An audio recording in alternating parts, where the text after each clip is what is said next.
Peruano, la pregunta sigue vigente hasta el día de hoy. ¿En qué momento se jodió el Perú? Hace décadas que buscamos la respuesta y siempre terminamos echándole la culpa a quienes nos han gobernado. Es más fácil decir que nuestro Perú se hundió por la reforma agraria de Velasco, porque el arquitecto no le dio importancia al terrorismo, por culpa del primer gobierno de Alan y su tren cargado de hiperinflación e inoperancia económica, por culpa del autogolpe, los Vladivideos y la corrupción en el gobierno de Fujimori, por culpa de los whiskies y la hora cabana, por culpa de la mayoría de la clase política que gobernó y gobierna el Perú y que sigue viviendo en el escándalo y la corrupción. Pero ¿por qué más que querramos deslindar nuestra responsabilidad por la crisis social que asfixia al Perú? Compartimos demasiados hábitos que nos hacen muy parecidos a quienes culpamos y criticamos, porque aún creemos que la criollada se tiene que celebrar como si fuera parte del orgullo nacional. Somos vivos y por eso compramos facturas para pagar menos impuesto. Ganamos los trabajos no por nuestro esfuerzo o talento, sino gracias a una pequeña comisión. Nos colamos en la fila para que nos atiendan primero. Aceleramos en ámbar y nos pasamos la luz roja porque así llegamos más rápido. Somos tan vivos que si no encontramos estacionamiento nos ponemos en el espacio amarillo, reservado para las personas con discapacidad.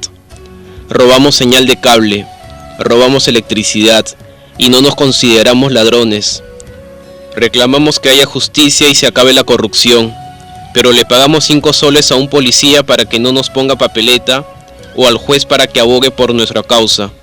Jamás le damos el pase a un transeúnte el cruce peatonal, porque en el Perú, si no eres vivo, no eres nadie. Pero si somos tan vivos, ¿por qué le tocamos el claxon al semáforo en rojo, como si este fuera a escuchar nuestra ansiedad? ¿Por qué tiramos la basura en la calle, como si la ciudad perteneciera a cualquiera menos a nosotros? ¿Por qué nos quedamos callados y no protestamos cuando el chofer de la combi no deja de cometer imprudencias? ¿Por qué estamos tan interesados en saber qué BD trampea con qué jugador en vez de conocer algo sobre nuestra historia, nuestra economía, nuestra literatura o al menos saber cuáles son nuestros derechos más elementales? ¿Por qué sentimos que se nos hace un favor cuando un empleado del Estado nos atiende? ¿Por qué dejamos que un panetón sea el mejor argumento de un político para llevarse nuestro voto? ¿Por qué cuando alguien hace algo bien decimos que parece hecho en el extranjero, como si eso fuese más meritorio? ¿Por qué no nos sentimos orgullosos de nuestra diversidad cultural? ¿Y por qué si somos tan vivos seguimos alimentando este círculo vicioso que no nos deja avanzar como sociedad y nación? Es cierto que nuestros niveles educativos dan pena, y si queremos llegar a ser un país con posibilidades de desarrollo, se tiene que invertir en colegios y capacitar a los profesores. Pero ¿de qué nos servirá una buena educación fuera de casa cuando dentro educamos a nuestros hijos dándoles el peor ejemplo? Es cierto que se necesitan medidas urgentes para frenar la ola de delincuencia y violencia que azota al país, pero ¿de qué nos servirá pacificar las calles cuando en nuestros hogares la violencia física y psicológica parece haberse institucionalizado?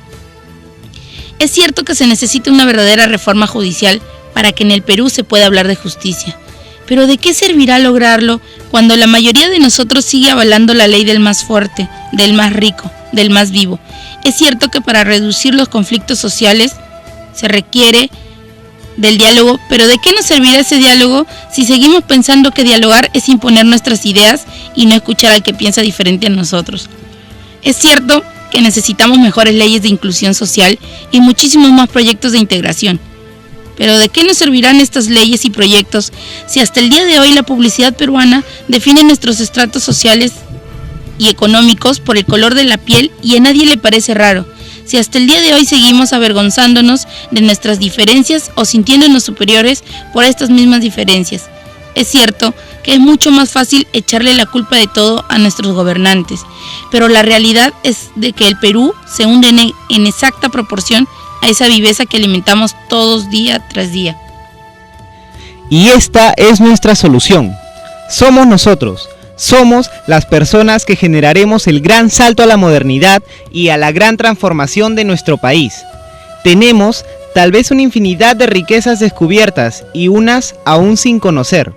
Somos tan ricos e incomparables, pero a la vez conformistas y suficientes. No nos dedicamos a descubrir nuestro verdadero potencial.